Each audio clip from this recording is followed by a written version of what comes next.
Hello Internet, and welcome to this week's video in which I'm going to be discussing how I paint metallic colours using metallic paints. It's going to be really short this week, so pop on your favourite podcast.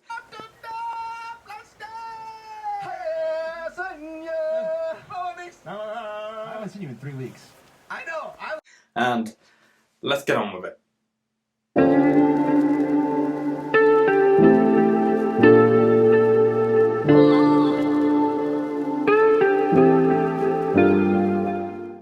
So when it comes to painting metallic items on miniatures, there are generally two ways of doing it. One being true metallic metal, in which you use metallic paints, and the second being non-metallic metal, where you judge what colours you need to replicate the look of metal. It's a lot more complicated. I've only ever done it a few times and haven't done silver yet. I've only done gold. Hell, maybe I'll do a silver non-metallic metal in the future. But for today I'm going to be focusing on true metallic metal, and that is using the metallic paints that have the little metallic pigments in them. So yeah. And to demonstrate that, I'm going to be using this Ultron model from Marvel Crisis Protocol.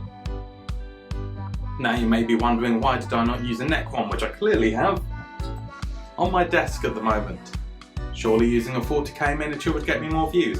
And to that I say, you're correct. I'm an idiot. So once you've got your miniature primed, the first thing that I'm going to do is base coat it with Leadbelcher.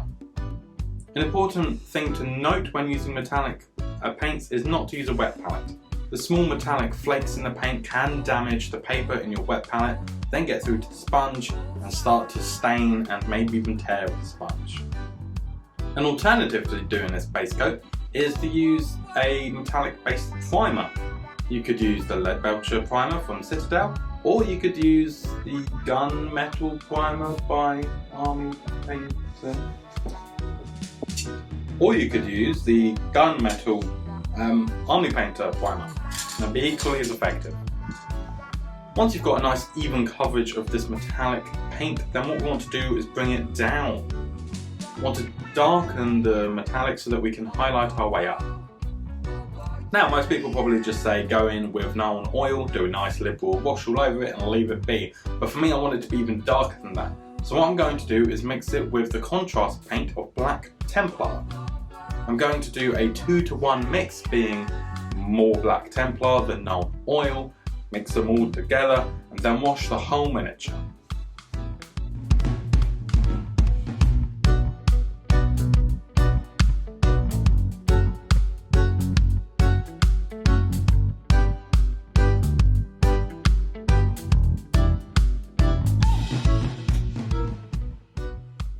Once it's been left to dry, I'm going to come back with Ironbreaker by Citadel, and I'm going to dry brush this over most of the miniature, bringing the dark metals back up to a lighter colour.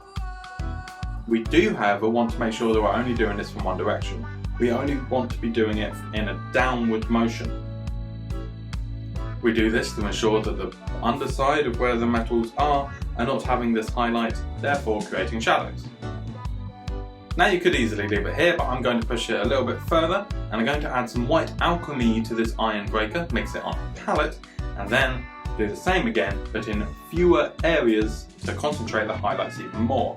So we're going to be aiming for the kneecap, the head, the upper back, and on top of the arms. We want to be really targeting at this highlight. Now for a final highlight, I'm going to use straight white alchemy, just dry brushing it on the same way, this time literally only on top of the arms and the head, the highest points on the miniature.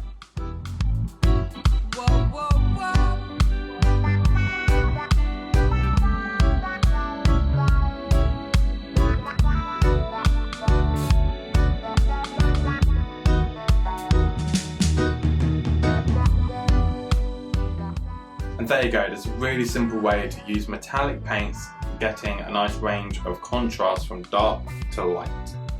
And as an added bonus, if you want to give this metallic a tint of any kind, you can take a contrast paint and water it down like I'm doing here.